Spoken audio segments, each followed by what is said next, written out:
The name of this course is Signals and Systems. We're going to start off with what are signals and what are systems.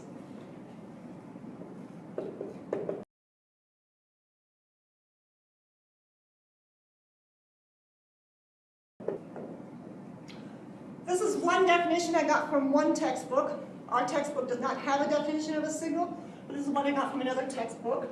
An alternate definition.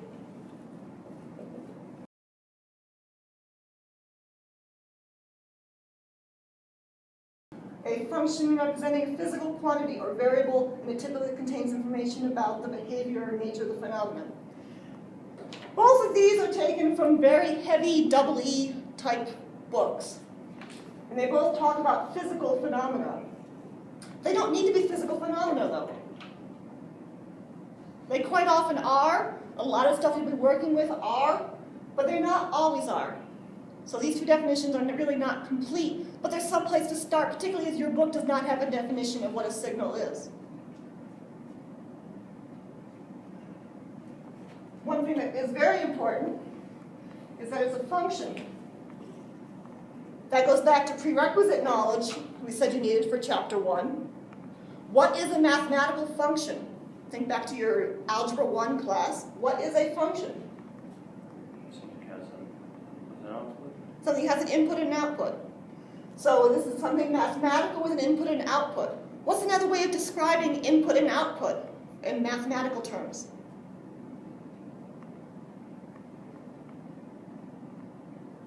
Independent. Very good. Has an independent variable and a dependent variable. And that's really the key to a signal. It's got an independent variable and a dependent variable. That independent variable quite often is time. In this class, it's always time. I teach an advanced class on image processing, and there, instead of time, it's space, x and y. So it's got two independent variables. The dependent variable is what we're trying to measure that's conveying the information.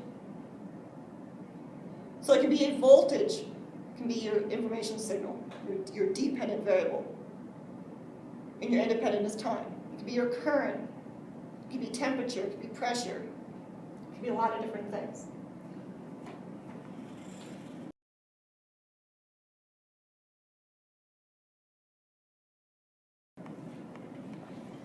System.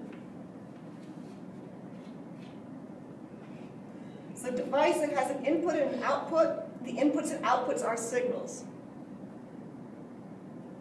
Okay, so the inputs and outputs are signals. And that's similar to what we talked about with a function. A function has an input and an output, but those are values. But now these functions are the inputs and the outputs to a system. And that idea can mess with your head a little bit at the beginning, but by the end of the course, particularly the end of the week, you should be much better with the idea. Here are 8 examples of systems.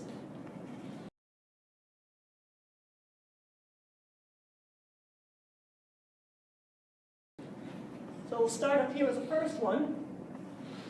What is that system?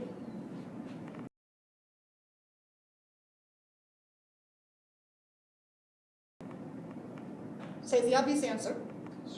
It's a circuit. Now we said that a system will have an input and an output. What is the input to that system? Probably some sort of voltage. What is the output of that system? It could be what you want to measure. So it could be a voltage or a current across any of the devices that are there. Okay? Now think of now what we just talked about with the inputs and the outputs. Those are your signals. Look back at your definition of signal and think about how they fit those definitions and how this as a system fits the definition. Number 2.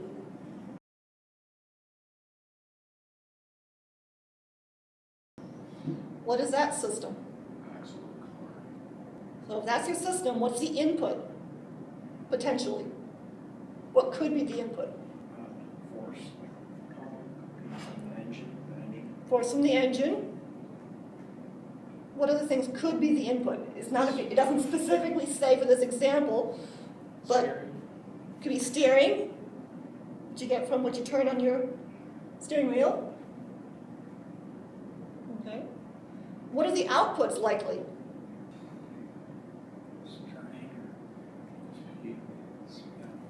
Rotation of the wheels, speed at which the wheels are rotating. Could be an angle of the suspension. Okay.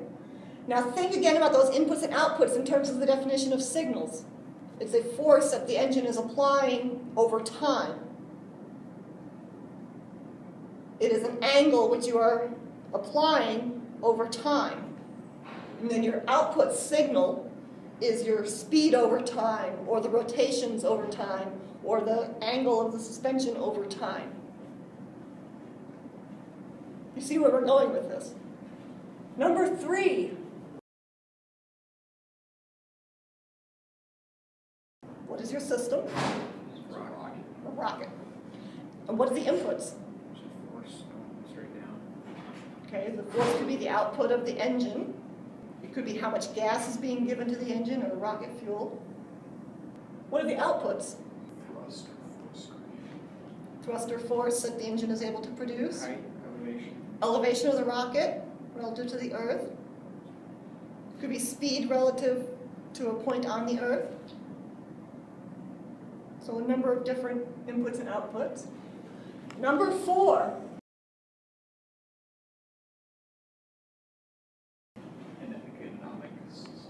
It's an economic system. I had a husband who had a PhD in economics. Most Americans who go for PhDs in economics in the United States were engineers in their undergraduate, because people who did an undergraduate bachelor's in the United States don't have enough mathematical skills to do a PhD in economics here. So it's an economic system. What are the inputs? Potentially. So many factors. Well, pick some that it could be. There's lots and lots of them, so what are a couple that they could be? Trade, stock market crash. So the price of stocks, the amount of trade, money supply, what the Federal Reserve is doing, Commodities, demand. how much people are purchasing. And again, think of these as quantities over time. And then refer back to the fact that these books, we're talking about there having to be physical phenomena. I'm not sure if you could really say trade is a physical phenomena or money supply is a physical phenomena. But this is just as much of a system, and those are just as much of signals as your voltage and current are. And I don't know really how physical voltage and current are anyways. That's a question there. So it's something that's got an input and an output is what your system is. And again, those inputs and outputs, it can apply to something which is not really a physical item either. So notice that my definition of a system, it had device in quotes. You can't hold this in your hand. So it's not a physical device, but it is something that exists and has an input and an output. Okay, what about this number 5?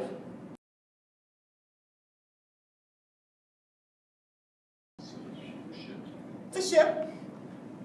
And I like this one. This comes from some work I used to do for the Navy. This is a little bit harder to see, but this is a wire cable on a spool for a towed array, which is something to collect sonar signals in the ocean.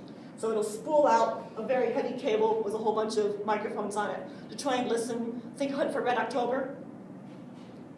I don't know if that's too much before your time, but still pretty classic.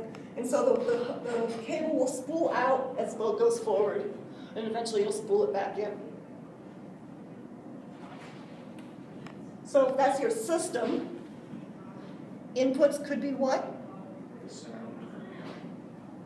Okay, on the actual line, the inputs to the line, rather than the whole towed array system, would be the sound going into there.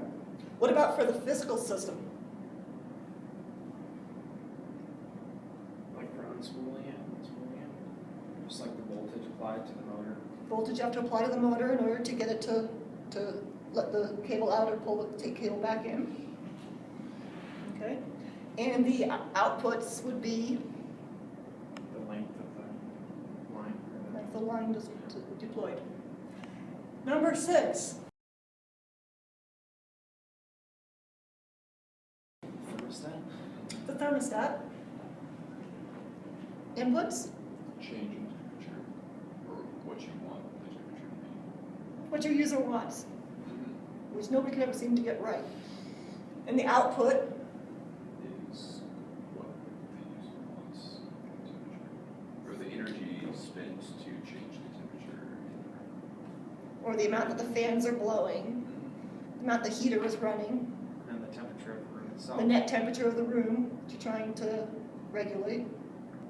So you can see how these definitions apply, and really how they do not have to be these physical items that some of the books say they have to be.